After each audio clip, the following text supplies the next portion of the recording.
O Senhor esteja convosco. Ele está no meio de nós. Proclamação do Evangelho de Jesus Cristo segundo Marcos. Glória a vós, Senhor. Naquele tempo, Jesus partiu com seus discípulos para os povoados de Cesareia de Filipe. No caminho, perguntou aos discípulos: quem dizem os homens que eu sou? Eles responderam: alguns dizem que és João Batista, outros que és Elias, outros ainda que és um dos profetas. Então ele perguntou: e vós, quem dizeis que eu sou? Pedro respondeu: tu és o Messias. Jesus proibiu-lhe severamente de falar a alguém a seu respeito. Em seguida, começou a ensiná-los, dizendo que o Filho do Homem devia sofrer muito, ser rejeitado pelos anciãos, pelos sumos sacerdotes e doutores da lei. Devia ser morto e ressuscitar depois de 3 dias. Ele dizia isso abertamente. Então Pedro tomou Jesus à parte e começou a repreendê-lo. Jesus voltou-se, olhou para os discípulos e repreendeu a Pedro, dizendo: vai para longe de mim, Satanás. Tu não pensas como Deus, e sim como os homens. Então chamou a multidão com seus discípulos e disse: se alguém quer me seguir, renuncie a si mesmo, tome sua cruz, me siga. Pois quem quiser salvar a sua vida, vai perdê-la. Mas quem perder a sua vida por causa de mim e do Evangelho, vai salvá-la. Palavra da salvação. Glória a vós, Senhor. Que a palavra de Deus perdoe os nossos pecados. Amém. Neste mês da Bíblia, não me canso de dizer, mês das Santas Chagas, o mês inteiro estamos rezando, e inclusive se aproxima a festa das Santas Chagas, com uma semana intensa de programação, do dia 20 a 26 de setembro. E o nosso santuário já está de portas abertas para acolher pessoas que vêm aqui, pessoas que vão vir de fora e já podem marcar no santuário 41 3233 4884. Durante essa semana de Jesus das Santas Chagas, do dia 20 a 26, 3 missas diárias, às 7h30 da manhã, venha, ao meio-dia e às 18 horas. Atenção para o tríduo, que vai ser na quinta, sexta, sábado e a festa das Santas Chagas. Vamos dar uma salva de palmas a Jesus das Santas Chagas. Venha derramar seu sangue redentor, Senhor. Venha derramar o teu sangue redentor, curar minhas feridas, sarar a minha dor. De novo. Venha derramar o teu sangue redentor, curar minhas feridas, sarar a minha dor. Por tuas chagas de amor, por tuas chagas de amor. E hoje a liturgia nos coloca diante de 2 propostas. E eu queria que você que está em casa acompanhando, é impressionante como esta missa, ela chega longe, mesmo porque ela é tradicional, 16 anos que está no ar. Foi quando eu comecei essa missa, 16 para 17, sempre neste horário. Filhos queridos, tem muita gente acompanhando no Brasil e fora do Brasil. E eu queria que muitos pegassem no aplicativo da Obra Evangelizar, tem lá a liturgia diária. E preste atenção, o evangelho de hoje é impressionante. Mas vamos começar pela primeira leitura. A primeira leitura, ela é uma preparação para o evangelho. Ela é do profeta Isaías. E nessa leitura, se você prestou atenção, fala do servo sofredor. O que é que se quer com essa leitura? Veja, o Senhor me abriu os ouvidos, ao meu lado Ele permanece, arrancaram minha barba, me bateram, mas eu não desanimei. Quem é meu adversário, aproxime, porque o Senhor está do lado do seu escolhido. Veja, já no Antigo Testamento, os próprios textos tinham um propósito: moldar o povo de Deus. Entenda isso. E moldar de que forma? Vamos fazer um primeiro raciocínio. Deus queria mostrar, sempre esteve e sempre estará do lado dos mais fracos, dos humildes, dos menos favorecidos. Sim, esse é o nosso Deus, não dá para mudar.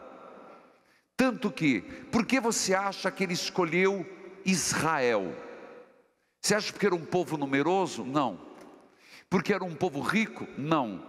Porque era um povo influente? Não. Gente, era uma tribo. Nós temos uma visão equivocada. Uma tribo pequena, que foi gradativamente sendo formada. E Deus, depois por Abraão, Isaac, Jacó, e depois uma tribo, não pensa uma multidão, meu Deus, menor que o Paraná. E Deus ainda foi tirá-los da escravidão. Então, sempre os profetas fazem questão de lembrar o povo de Israel: lembrem quem vocês são. Vocês foram oprimidos, vocês foram estrangeiros, vocês foram uma tribo sem importância, e Deus fez de vocês uma nação. Por isso não se esqueçam.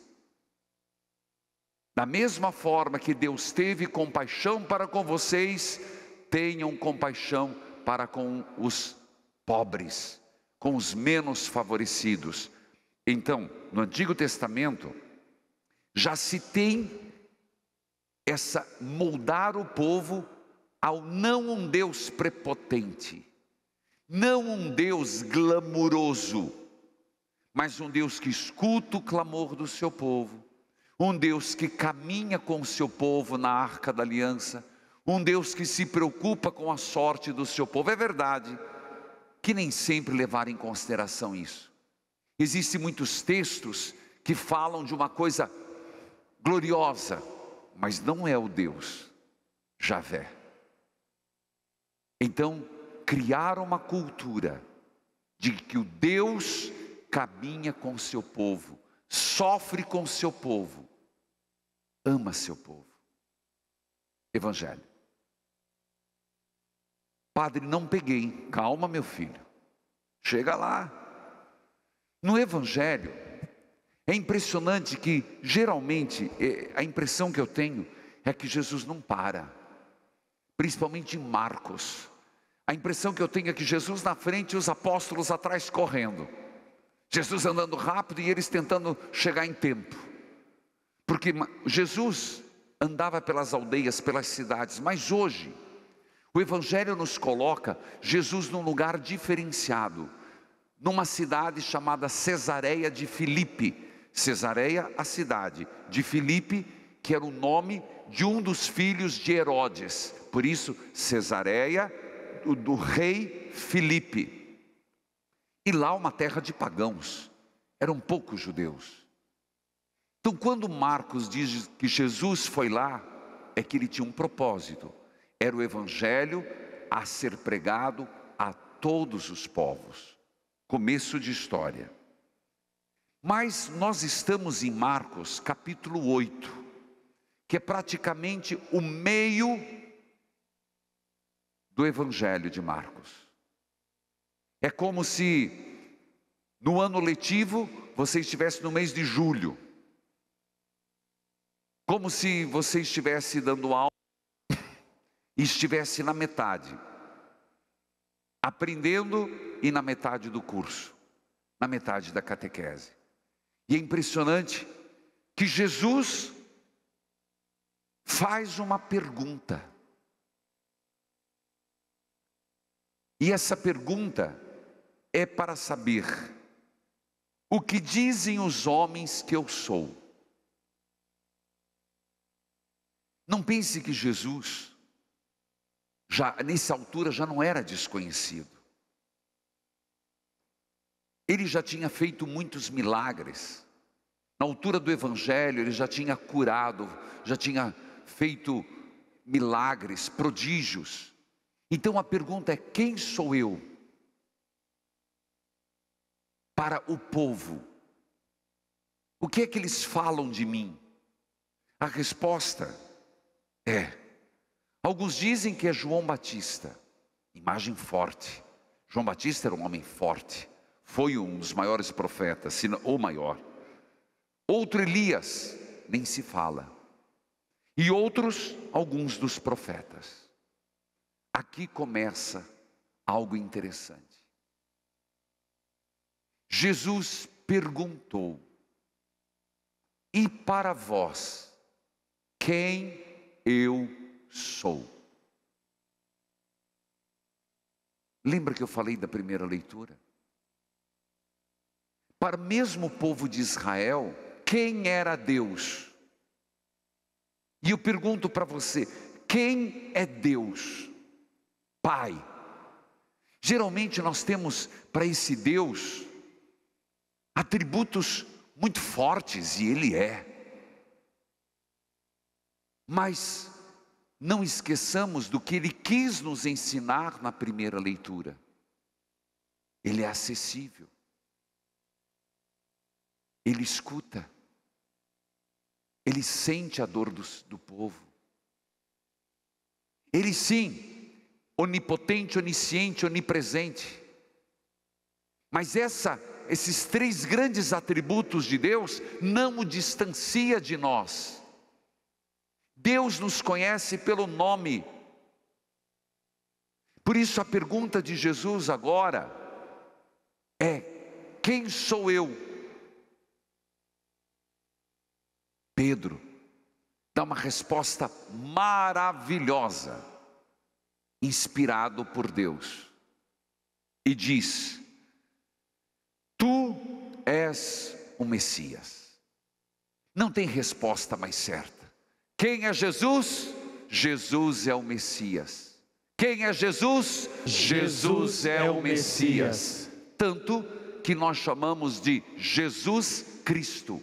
Cristo é só em outra língua, em grego, para dizer Messias. É a resposta. Jesus é o Cristo. Jesus é Messias. Tirou o Jesus Cristo. Não tem resposta mais certa. E com certeza, se perguntássemos, todos nós responderíamos: Jesus é o Messias. Está ótimo. Mas que Messias? Que Cristo? Que Deus? Volta à temática da primeira leitura. Porque logo depois, quando Pedro deu a resposta certa, 10 Pedro, 10 com estrelinha. Jesus se vira e começa a dizer: pois é, Pedro, Tiago, João, eu sou Cristo sim, mas eu vou sofrer muito. Já começou a desagradar Pedro. Já começou a desagradar a nós. Meus irmãos, que projeto de vida é esse? De um homem está dizendo que vai acabar na cruz? Deus acabar na cruz? Para pensar. Pedro que largou família, Tiago, João, largaram tudo. E no meio do trajeto, eles estavam com projetos maravilhosos. Tem uma hora que vai estourar. Jesus vai estourar, como a gente fala. Vai fazer alguma coisa e todo mundo vai seguir. Ele vai fazer um milagre tão grande que vai pegar. Vai chegar, o povo já está se reunindo, a multidão está duplicando. Já era um grupinho, foi para uma multidão, e agora está chegando mais, e vai ser um final triunfante. Padre, o senhor está inventando isso? Não estou. Porque quantas vezes eles disseram: Senhor, quando vai ser a hora? Quando que vai acontecer? Quando que você vai estourar na mídia? Quando que o teu hit vai estourar? Quando, Senhor, que todo mundo vai se render a Ti? Aqui e acolá, eles ficam provocando Jesus. Não só Pedro, mas João: Senhor, é agora que nós vamos pedir o fogo do céu. Imagina, seria o máximo, né? Descer fogo no céu. E Jesus: não é isso. Num outro momento, depois dele matar a fome, dar sanduíche de pão e peixe, quiseram fazê-lo rei. Então entenda o que eu quero explicar, acompanhe meu raciocínio. Eu brinco com as coisas, mas eu vou jogando informações sérias. Porque Jesus, Pedro disse: Tu és o Messias. E Jesus disse: É, Pedro. E dizendo para mim e para você: sim, eu sou o Messias. Mas eu quero explicar que Messias eu sou. Se vocês estão com a ideia de que eu vou fazer um triunfalismo, eu serei rejeitado pelos anciãos. Eu vou sofrer muito. Vou ser rejeitado pelos sumos sacerdotes, doutores da lei. Eu vou ser morto. Que golpe. Que golpe numa expectativa de Pedro, que estava com aquela que eu contei, dos apóstolos que estavam esperando a hora, da multidão que estava efervescente. Era a hora. A pólvora estava pronta, era um riscar o fósforo e a coisa pegava. E Jesus diz: eu vou ser morto, Pedro. De repente, Pedro se dá conta de que o projeto que ele e os apóstolos tinham, no meio da catequese, no meio da vida, estava errado. Não ia acontecer o que eles queriam. Não ia descer anjos do céu naquela hora. E Pedro, com a maior boa intenção, chega do lado e começou a repreendê-lo. O que é isso? Repreendê-lo quer dizer: Jesus, não fala essas coisas. Eu estou aqui, Jesus, eu sou brucutu, eu enfrento, eu dou minhas mãos, eu dou minha vida por você. Olha, Jesus, não fica falando isso que você vai morrer na cruz, isso traz mal agouro. Não é bem assim, releva isso. Não é isso que Deus quer para você, não. É sério, é isso que aconteceu.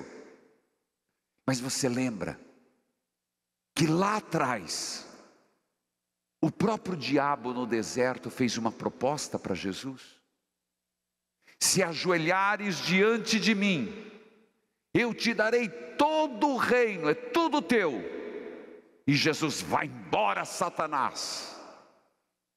Meus irmãos. Por isso o evangelista diz: sai, filho de Satanás, porque não pensas como Deus, mas como homem. Não é que Pedro, Jesus mandou, vai embora. Ele disse: esse pensamento não é bom. Aqui, nessa altura, eu já começo a fazer uma pergunta: o que é ser cristão? O que é ser católico? Às vezes, meus irmãos, a nossa cultura é de elogiar e favorecer os ricos, os importantes. A nossa cultura é de achar que a igreja tem que triunfar. A nossa cultura é a cultura de valorizar os grandes feitos, as coisas importantes, grandiosas e glamorosas. E de repente Deus vai dizer: não, o meu reino não é de uma igreja tão linda e cheia de pedras preciosas. O meu reino é de uma caridade que se faz. Você me segue de uma cesta básica que você doa, de atitudes, como vai dizer a segunda leitura, pelas atitudes de caridade, pelo amor que você dá, pelo perdão que você dá, pela compreensão que você dá. Gente, isso é um tesouro inestimável. É impressionante o que o Senhor está dizendo hoje. Pedro tenta dizer para Jesus: Senhor, não é por aqui.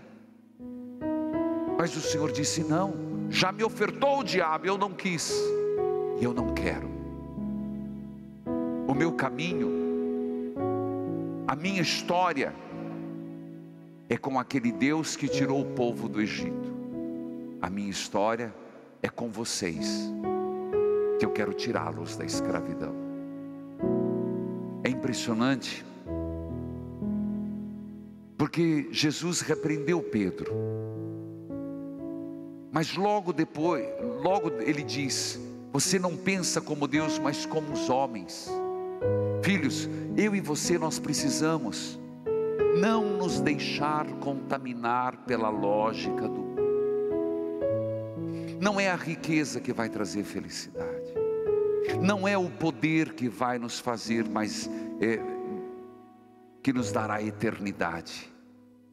É uma mudança radical.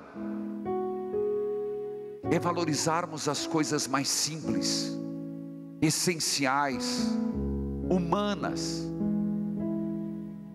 E olha que nosso Senhor, no final, Ele diz 3 verbos que não pode passar despercebido.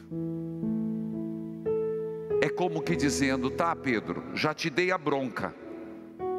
Vira para a multidão e diz: ó, vocês querem me seguir? Renuncie a si mesmo. O que é renunciar a si mesmo? Pare de pensar só em você. É isso, renunciar a si mesmo. Aqui Pedro estava pensando nele. Ué, se o Senhor vai terminar na cruz, eu vou aonde, meu filho? Entendeu? Pedro, para de pensar só em você. Está dizendo para mim, para você: pare de pensar só em você. O mundo não circula em torno de você. Pare de ser um egoísta, isso não é ser cristão. Dê tua vida. Aí ele vai completar: quem perde a sua vida por causa de mim ganha. Para de pensar só em você, em suas dores, seu umbigo, sua unha encravada. Pare de nas orações só rezar por você, só para a tua família, para o teu filho, para o teu desemprego. Pare de pensar só em você no futuro. Não, eu vou fazer isso porque eu quero o céu. Não, eu faço isso porque eu amo. O céu será uma graça de Deus. Renuncie a si mesmo. Pare, Pedro, de pensar só em você. Cristão que só pensa em si mesmo não é cristão. Segundo verbo, tome a sua cruz. O que é essa cruz? A cruz do amor. Tome a sua. Tome suas incertezas, seus receios, seus medos. Pedro na hora falou: meu Deus, mas se ele vai morrer, eu vou acabar onde? No chicote também? Tome a tua cruz, filho. Terceiro, que tem a ver com o segundo, olha o que ele fala: siga-me. Ele não está dizendo me tome como um exemplo, porque se você tiver Jesus como exemplo, você vai olhar à distância. Jesus disse: vem Pedro, siga-me, vem comigo, vem participar deste sonho, vem realizar comigo esse projeto. Você quer ser meu discípulo? Não fica distante não, vem atrás. Aprenda, Pedro, você não é o mestre, fica lá atrás, mas vem comigo. Isso é bonito demais. É o Senhor dizendo para cada um de nós: pare de pensar só em você, pense nos outros. Segundo, a tua cruz, seja bem-vindo, cada um com a sua. E terceiro, vamos seguir, fazer a história com Jesus Cristo. Pois quem quiser salvar a vida vai perdê-la, quem perder a sua vida por mim vai ganhá-la. Amém.